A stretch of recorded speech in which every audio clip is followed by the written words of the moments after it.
German soldiers told what they did with female prisoners of war on the Eastern Front. The Eastern Front, a name that instantly conjures images of endless snow, brutal cold, and a savagery unlike any other theater of the Second World War. Millions fought, millions died. But within this vast, frozen landscape of death, there are forgotten shadows, corners of history where the rules of war, already fractured, simply ceased to exist. We are not talking about the battles etched into every history book. We are diving into the hushed accounts, the suppressed confessions, and the military records sealed away for decades. We are asking a question that history often skips over. What happened when the steel doors of German prisoner camps closed upon the women of the Soviet armed forces? The Eastern Front, a name that instantly conjures images of endless snow, brutal cold, and a savagery unlike any other theater of the Second World War. Millions fought, millions died. But within this vast, frozen landscape of death, there are forgotten shadows, corners of history where the rules of war, already fractured, simply ceased to exist. We are not talking about the battles etched into every history book. We are diving into the hushed accounts, the suppressed confessions, and the military records sealed away for decades. We are asking a question that history often skips over. What happened when the steel doors of German prisoner camps closed upon the women of the Soviet armed forces? The Red Army fielded hundreds of thousands of women, snipers, pilots, medics, tank crew. When these women fell into German hands, their fate was a terrifying unknown. They were not viewed as typical soldiers. They were seen through a prism of propaganda, fear, and a chilling, predatory curiosity. Tonight, we unravel the testimonies, the words spoken by German soldiers years after the war, confessing the strange, the cruel, and the utterly astonishing things that transpired in the shadows of the trenches and the grim barracks. The reality is more complex and far more unsettling than any simple atrocity narrative. If you want to discover the full secrets of these forgotten prisoners, the strange psychological warfare, and the surprising decisions that saved and condemned lives, stay with us until the very end. The narrative begins not with a camp, but with a capture. Picture the scene. A German patrol, deep in the thick Pripyat marshes, stumbles upon a forward observation post. A brief, vicious firefight, and then silence. Among the prisoners, a young woman, a communications officer, perhaps a sniper. Her uniform is mud-caked, her eyes defiant. For the ordinary German soldier, the shock of capturing a woman in uniform was often profound. The Nazi propaganda machine had painted Soviet soldiers as inhuman Bolshevik hordes. But the women, the Nachthexen or night witches, the ruthless snipers like Lyudmila Pavlichenko, were a specific object of fear and fascination. They were not just enemies, they were a violation of the perceived order of war. The initial reaction, documented in countless letters and post-war interviews, was one of intense psychological tension.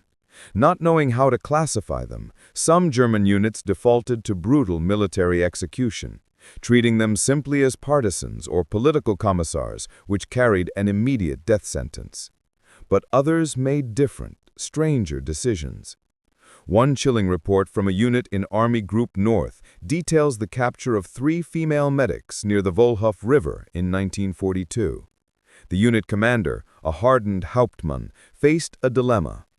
Killing them was standard procedure for political prisoners, but these were medics. Instead, he ordered a bizarre experiment in control. The women were to be used not for manual labor, but as silent, visible propaganda tools. They were stripped of their Soviet insignia and forced to wear German-issued civilian clothes, but not given liberty. They were kept under constant guard, forced to perform domestic duties within the unit's temporary headquarters. The intent was to break their spirit, to demonstrate the superiority of the German way, to turn the symbol of a warrior into the symbol of a servant. One soldier's testimony, given to a Soviet investigation team years later, revealed the true psychological horror. He stated that the women were never physically harmed, but the constant, silent surveillance, the humiliation of servitude, and the utter uncertainty of their fate created a terror far more potent than a quick end. They were trophies of war, displayed to demoralize the men they had fought alongside.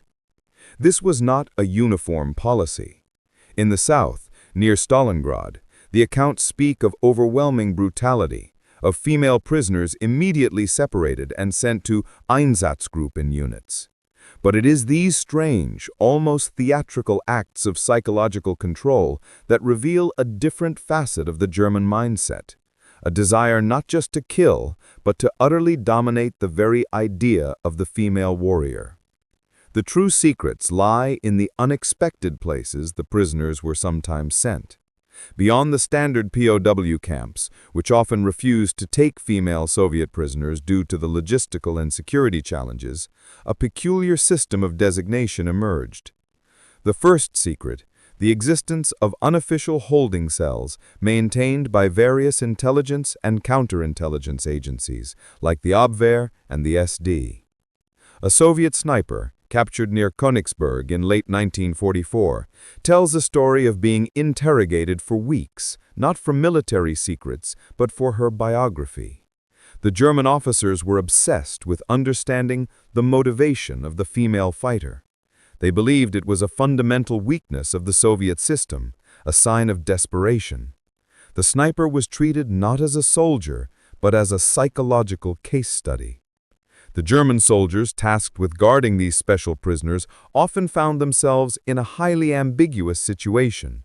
One corporal's diary recovered in the post-war chaos describes the constant internal struggle. They are wearing the enemy uniform, they fought with ferocity, but they are women, and the officers treat them with a strange mixture of absolute suspicion and an almost academic curiosity. We are told to keep them alive, keep them talking, but never speak a kind word. The second, and perhaps most astonishing secret, involves the strange fate of captured nurses and doctors. While many were killed, an astonishing number were, for a time, co-opted. In field hospitals desperately lacking staff and operating near the front, some German medical officers made the astonishing and illegal decision to put their Red Army counterparts to work. The testimony of a former German orderly details this bizarre scenario. A German field hospital, overwhelmed by casualties, utilized 4 captured Soviet nurses. The nurses, under constant guard and threat, worked side by side with German medics, treating German and Soviet wounded alike.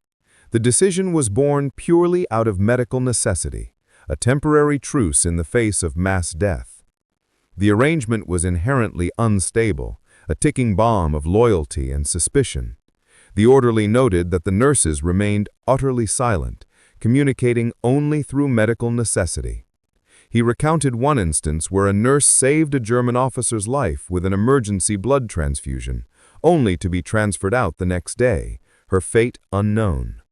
The very existence of this cooperation demonstrates the strange, contradictory pressures of the Eastern Front, where the fight for survival sometimes superseded ideology. But the darkest secret remains the final destination. The initial interrogations, the psychological tests, and the temporary medical cooperation were almost always fleeting. The ultimate decision on the fate of nearly every female POW was dictated by Berlin, which ultimately ordered their disposal or transfer to the most lethal non-POW camps, where survival was a statistical impossibility. The question was never if they would face a grim end, but merely how long they could postpone it. The German soldiers who spoke of these events years later were often trying to rationalize the irrational. They confessed to the capture, the strange assignments, the fear, and the profound confusion about the other soldier.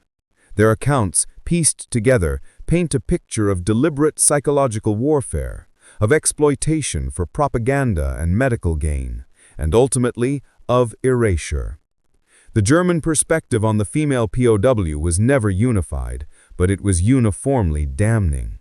She was not a soldier of honor, but a deviation, a threat to be studied, broken, or eliminated. The psychological experiments, the temporary co-optation into hospitals, the use as silent trophies, these were not acts of mercy, but sophisticated methods of degradation intended to serve the wider war effort. The historical truth is contained in the silent spaces between the bullet points of a military report. It is the story of the 4 nurses working in silence under the shadow of the German cross. It is the defiant stare of the captured sniper whose life was put on hold for a fortnight of academic curiosity. The names and faces of these women are largely lost to us. They were denied the simple status of a military prisoner, and their story was deliberately buried by both sides.